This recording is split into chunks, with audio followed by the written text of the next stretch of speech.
Zaman hayır olsun saygılı seyirciler. Hoş buluştuk. Efirde GRT kanalı Gagauzya Gündem'de programmasının hem götürücüsü ben Polina Barbova. Bugün bizde stüdyoda bulunurlar Viktor Fedorovich Mavradi, Gagauzya Ağır Atletika Okulu yöneticisi. Добрый день вам. Добрый день, товарищи телезрители, уважаемые студия. Дмитрий Козма, чемпионаттın pay alanı. Добрый день вам, Дмитрий. Добрый день. Hem de üçüncü misafirimiz bu Maria Boguş, çempionatın pay alanı. Добрый день вам, Maria. Добрый день. Saygılı seyirciler, Gagauzyan yaşayanları hem de misafirleri bir kısa aralıktan sonra biz yine buluşacağız bu stüdyoda. Kalın bizimle.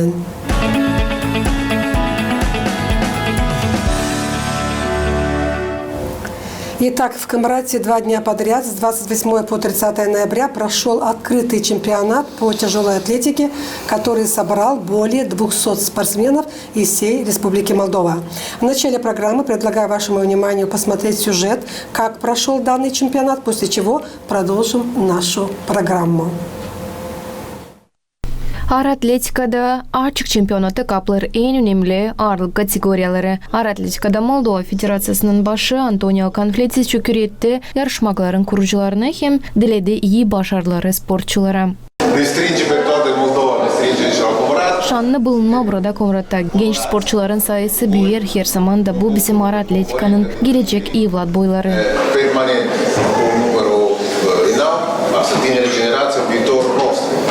Yıldan çempionat olur önemli meydan ağır atletikanın ilerlemesinde, sağlıklı ömrün bildirtmesinde, hem yeni talantların belli etmesinde angları temsil edebilecekler regionun milli hem halklar arası uğurlarda. Vurguladı ağır atletikada Gagauzya Federasyası'nın başı Konstantin Zlatov. Bu bizde adetçan sonra. Bu nice ikinci Respublika çempionatı. Biz seviniriz. Gençlik hem Sport Bakanlığı'nın temsilcisi Pavel Tulban ışınıdı. Aynı ağır atletikada sporçular her zaman gösterirler iyi çıkışları türlü turnirlarda. Yazık mı olsaydı sevinmelek mi ama önce Gagauzya'da öyle de Moldova'da en yüksek çıkışları getirirler ağır atletikada sporçuların dünya arenasında öyle de Avrupa turnirlarında. Şüphesizim büyün de hep olacaklar iyi çıkışlar. Onuştan hepsine iyi yol zararsız. Çempionatın pay alanı Maria Boguş vurguladı, anne hazırlandığı yarışmaya göstermediğini yüksek çıkışları. Я готова к соревнованиям. Ну и настроена уже была я. Ben hazırım yarışmalara. Bana dini ağır atletika, sport, kaldırma dini ağırlıkları hem tutmak kendini Но formada. спортом надо поднимать тяжести и приводить себя в форму. Yarışmaların sonunda pay alanları ödülleyecekler medallerle hem gramatalarla. İsterim söylemeye çok sağ olsun benim kolegam Zinaida Efremova bu meraklı süreci материал için hangisine gitti, çıkardı hem de yazdı. Виктор Федорович, на ваш взгляд, как прошел открытый чемпионат по тяжелой атлетике в целом? Ну, у нас уже сложилась добрая традиция ежегодно к завершению спортивного года проводить у нас открытый чемпионат Гагаузии, куда приглашаются все отделения, которые существуют в республике. Это начиная Кишинев, Бельцы, Кагул, Неспарены, Унгены. Участники выступают, как говорится, в полную отдачу сил. Также в них участвуют, как правило, представители нашей элиты тяжелой атлетики, призеры мира, Европы. А расскажите, пожалуйста, какой результат на открытом чемпионате показали спортсмены, тяжелоатлеты из Гагаузии?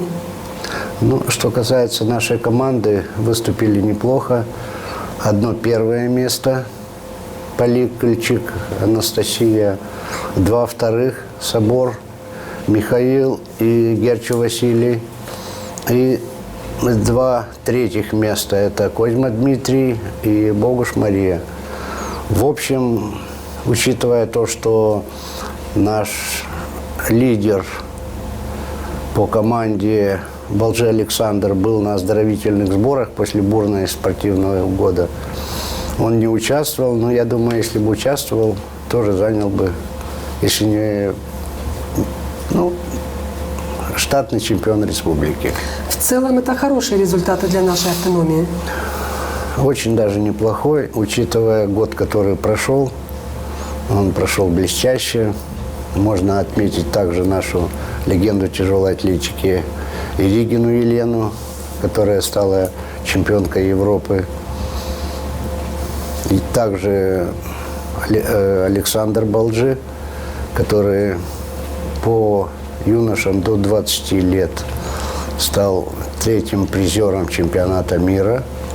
Это, я думаю, очень даже неплохие показатели для нашей маленькой автономии и страны. Дмитрий, что для вас было участие в этом чемпионате? В этом участии у меня в чемпионате было... Хотел победить. Я готовился очень долго. Не было никаких травм. Хорошо, что стал 3-й. Браво. Не сделал рывок 73 и 88 толчок. Доволен своим результатом? Нормально. Мария, какие цели ставили перед собой на этих соревнованиях? Ну, цель я ставила, чтобы не то чтобы победить, а показать свой результат, потому что, ну, я тоже надеялась на победу, я хотела тоже выиграть, но я хотела просто показать себя и свои результаты. В общем, В общем, как? я сделала результат 84, я сделала 35 рывок и 45 толчок. А Виктор Федорович, какие качества, на ваш взгляд, необходимы спортсмену, чтобы добиваться успеха в этом нелегком, скажем, виде спорта? Ну, если говорить о качествах, то это можно говорить комплекс качеств, которые свойственны как любому человеку на улице, так и спортсмену.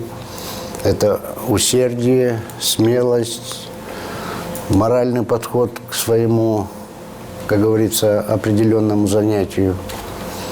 Ну и все положительные черты, которые дано природой человеку. Дмитрий, как проходил ваш тренировочный процесс перед чемпионатом? Тренировочный процесс проходил очень хорошо. Тренировался, готовился. И все лучше. Мария, что было самым тяжелым в подготовке? Техника, физическая выносливость или психологический настрой? Ну, наверное, психологический настрой, потому что я очень переживала, что, может, я где-то не так сделаю, либо, в общем, это потому что я переживала, я боялась, что, может, где-то я не сделаю, что-то такое. Переживание – это хорошее качество. Если добавить к нашим звездочкам тяжелой атлетики, значит, немножко вернемся в историю. Они приходили совсем детками, маленькими, щупленькими, скромненькими. И вот такой стереотип, который в народе складывается, что если будешь заниматься тяжелой атлетикой, то никогда не вырастешь. На удивление, они буквально за 2 года выросли как бурьянчик на улице. По голове по 1,5 выросли. Так что не бойтесь, мы опровергаем вот эти вот все слухи и народные страшилки, что не занимайтесь тяжелой атлетикой, никогда не вырастите и т.д. и т.п. А что вас привело к этому виду спорта? Дмитрий, начнем с вас. Не знаю, я хотел посмотреть, мне подойдет этот вид спорта или нет. И мне понравился этот вид спорта, вижу, что у меня будет в дальнейшем хороший результат. Мария, вас что привело? Меня больше в этот спорт привело брат, потому что он начал ходить, и меня это как-то заинтересовало, потому что он рассказывал всякие истории, как он занимается. Я решила тоже попробовать, и я пошла, и у меня начало все получаться. И я тренировалась, так выезжала на соревнования, на чемпионаты какие-то и выигрывала. Брат занимается еще тяжелой атлетикой, да? Да. Виктор Федорович, как строится тренировочный цикл от подготовки до выхода на соревнования? В принципе, это поэтапный подход к спортсмену и вообще к тренировкам, так как учитывается подготовительный цикл. Потом идет подготовительный к соревнованиям и подводится по определенной тактике каждого тренера, который видит по-своему, но, как говорят, не важна работа, важен результат. Дмитрий, удалось ли выполнить поставленный план по килограммам? Почти удалось, но я 93 не толкнул, а хотел толкнуть, чтобы быть вторым. И так получилось, что третий стал. Чего не хватило? 2 килограмма до второго места. Я думаю, есть над чем работать далее. Да, есть над чем, очень много. Мария, кто поддерживает вас в этот момент и вдохновляет двигаться только вперед? Ну, меня поддерживает моя семья, мой папа, моя мама. Ну, тренер тоже. Они все болели за меня на соревнованиях. И они тоже желают мне успеха, чтобы я продвигалась и двигалась дальше. Чувствуете их поддержку? Да, они всегда меня поддерживают в этом. Это помогает вам дальше Да. идти. А Виктор Федорович, как мотивируете подростков продолжать тренировки, когда становится сложно? Ну, будем так говорить, сложно всегда у нас, но цель спортсмена – перешагнуть через эту сложность, может даже через себя. Бывает так, что желания нет, а надо включать такое слово понятие «надо», и только такие качества и такое понятие приведет к высшей цели, к чему ты сам стремишься. А как вы оцениваете уровень тяжелой атлетики в регионе сегодня?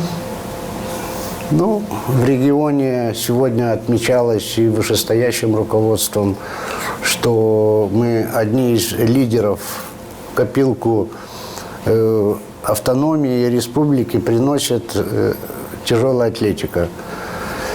Оно не может быть без поддержки нашего руководства, если начинать от Федерации тяжелой атлетики Гагаузии и заканчивая Федерацией тяжелой атлетики страны, где непосредственная помощь от Федерации, от Примарии, от исполкома, и те ведущие спортсмены, которые попадают в сборную страны, там, естественно, чувствуется поддержка Федерации, где вызываются спортсмены на сборы и выступает, я считаю, что очень неплохо. Дмитрий, на каких соревнованиях вы принимали участие ранее? Я на турнирах на Молдове, вот сейчас тоже на турнире выступал. Какие места привозили оттуда? Я 1, 2, 3, ну иногда и бывало и 5, и 4. Браво, Мария, а вы? Ну, я была тоже на всяких турнирах, на чемпионате. Ну, привозила тоже достаточно первых мест, больше вторых. Ну, где-то там, может, 2-3 третьих. Ну, никогда не становилась там 4-й, либо 5-й. Сколько всего медалей имеете? Ну, штук 8, наверное, есть. А сколько лет занимаетесь? Ну, почти 3-й год. За такой короткий промежуток времени, скажем, уже 8 медалей. Это много о чем говорит? Да, это говорит о том, что все качества, которые свойственны нашему виду спорта, в них заложены. Единственное, остается тренировки, по максимуму не пропускать занятия, ну а результат сам по себе всплывет. А тренировки сколько раз в неделю проходят? Ну, фактически вот у них каждый день тренировки, кроме четверга, где восстановительный день, где у нас парилка шикарная. Все условия в зале также существуют под наблюдением врача. У нас Станчо Иван Георгиевич курирует. Если где-то что-то, и каждую тренировку они под контролем врача, проверяется давление, пульс, чтобы соответствовало все стандартам и требованиям нашего вида спорта. То есть все необходимые условия на сегодняшний день есть, чтобы ребята занимались этим прекрасным видом спорта? Да, все условия, плюс стимулирование, высшее руководство, колоссальную помощь оказывается, начиная от президента Федерации Гагаузии, где является Златов Костянтин Петрович, и почетный президент нашей федерации Сибав Костянтин Дмитриевич. Ну, а дальше Примария в лице Сергея Ильича Анастасова. Также благодарим исполком, ну и Федерацию тяжелой атлетики страны, где является Домнул Антонио у нас. А как вы оцениваете выступления учеников? Только по результату или по качеству техники, как тренер? Ну, оно совокупность. Как говорится, в комплексе, если у спортсмена соответствует техника, физические данные, то, естественно, и вырастает результат. Все закономерно. В чем главное отличие тяжелой атлетики от других силовых дисциплин? Ой, наверное, самое большое отличие – то, что у тебя соперник неодушевленного вида, и борешься с ним, все зависит от тебя. Но в то же время он упирается за счет вот этих блинов, которые мы добавляем. И объективность судей. Если ты поднял, значит, все, там уже нельзя тебя засудить или там аннулировать. Поэтому это один из индивидуальных видов спорта, где судьи есть, но в то же время их нет. Дмитрий, продолжаете тренироваться, наверное, готовитесь к каким-то выступлениям, каким-то, Да, щас. скажем, соревнованиям? Да, сейчас будет новогодний помост. И буду туда готовиться. Хочу сделать намного больше результатов, чем сейчас на Грузии сделал. Нужно держать режим, это самое главное. Мария, вы чем занимаетесь на сегодняшний день, кроме тренировок, скажем? Ну, как обычно, школа, тренировки, может где-то помогать по дому. Бабушке помогаешь ведра носить. Да. А тренировки о чем тебе говорят?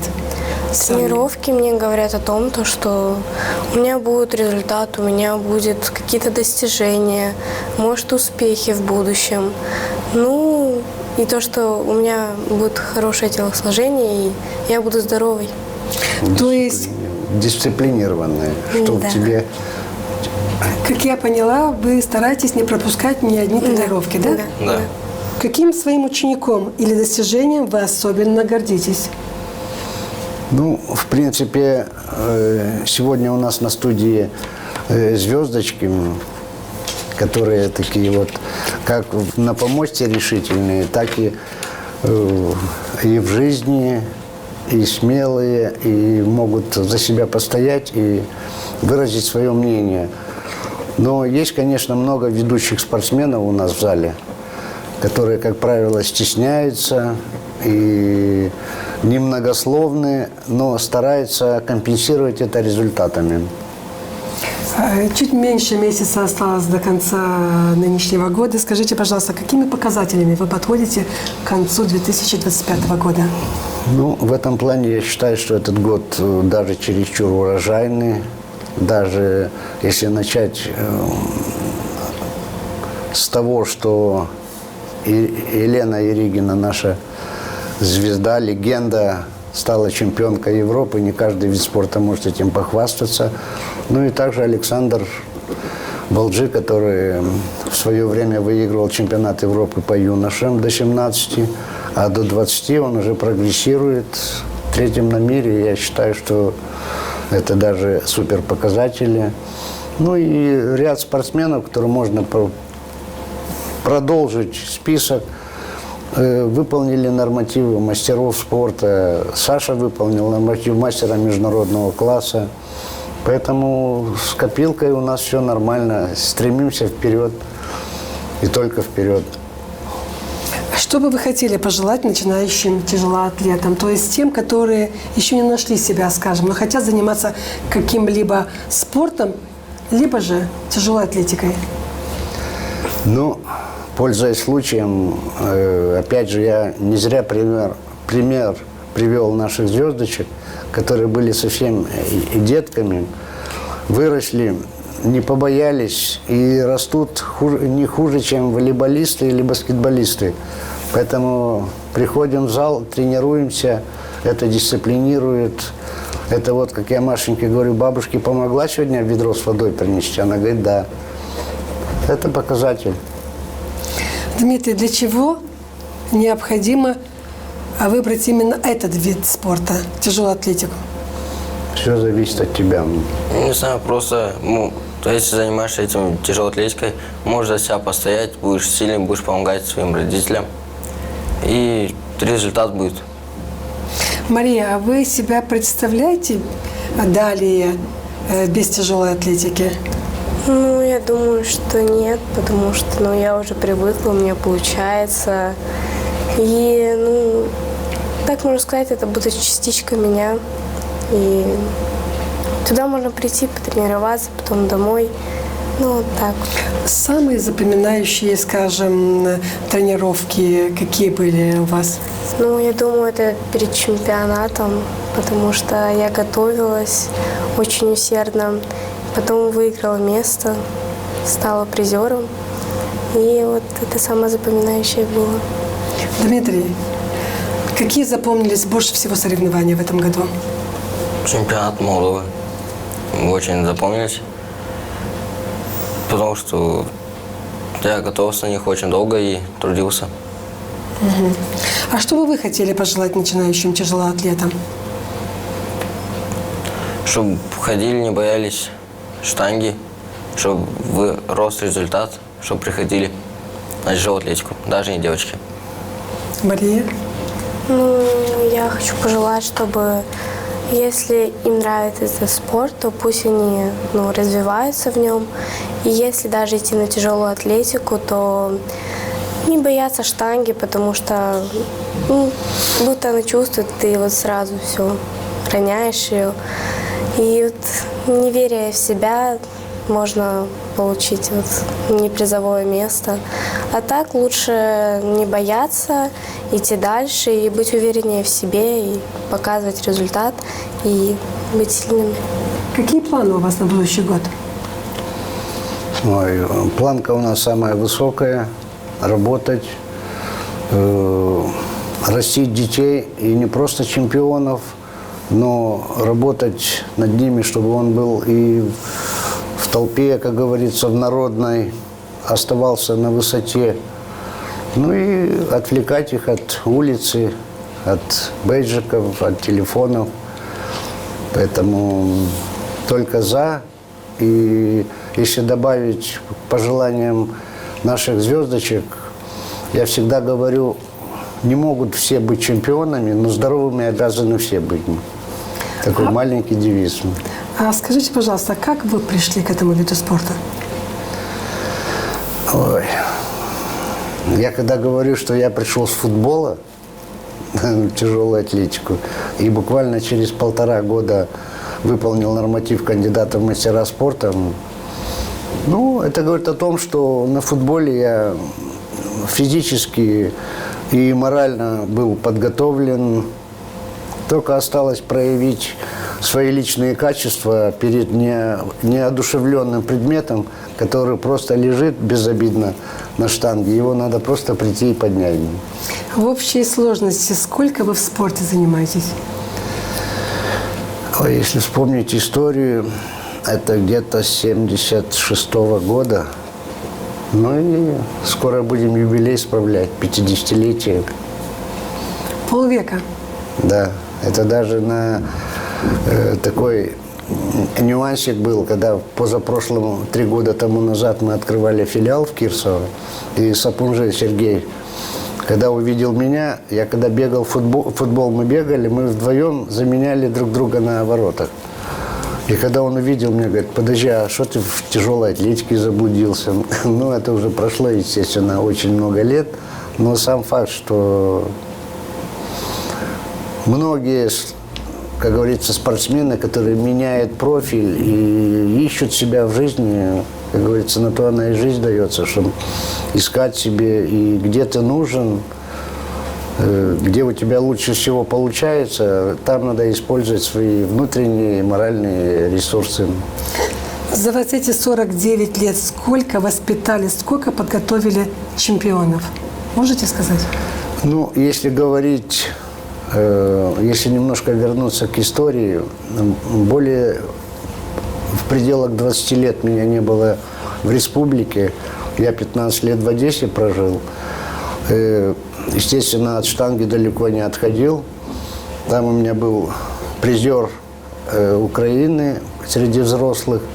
И также 6 лет я в Питере работал. И призер по студентам у меня был в Питере. И когда он узнал, что я уезжаю, Не знаю почему, но он прослезился. Ну, а здесь я всегда в команде поддерживаю и наших и ведущих, и молодежь. Поэтому работаем. Это наша цель, работа. До Нового года осталось мало, как ранее сказала, чуть меньше месяца. Что бы вы хотели пожелать жителям Молдовы, Гагаузии? Ой, ну, как и любое пожелание, начинается со здоровья. Уюта в семье всем. Мирного неба. Ну, удачи, а под удачей подразумевается все. Новые результаты, новые пожелания, новые рекорды и все остальное. Дмитрий, ваши пожелания к нашим жителям? То же самое, чтобы здоровье было, чтобы не были ссоры в семье, чтобы на свете не было войны и чтобы все было хорошо в семье и, в общем, в городе. Браво, Мария. Ну, я желаю всем счастья, любви, благополучия. И чтобы был мир со всеми. И тоже здоровья, счастья. Спасибо огромное, уважаемые наши гости, за то, что решились, пришли сегодня, приняли участие в нашей программе. Sevgili seyirciler, Gagauzyan yaşayanları hem de misafirleri Gagauzya gün-günden programması yaklaştı sonuna. Tabir sayısıyım getirmesin aklınıza. Hani bugün bizde stüdyoda bulundular. Bu Viktor Fyodorovich Mavradi, Gagauzya Ağır Atletika Okulu yöndericisi, Dmitri Kozma, çempionatın pay alanı hem de Maria Boguş, hep ağır çempionatın pay alanı. Kalın bizimle kalın, GRT kanalında.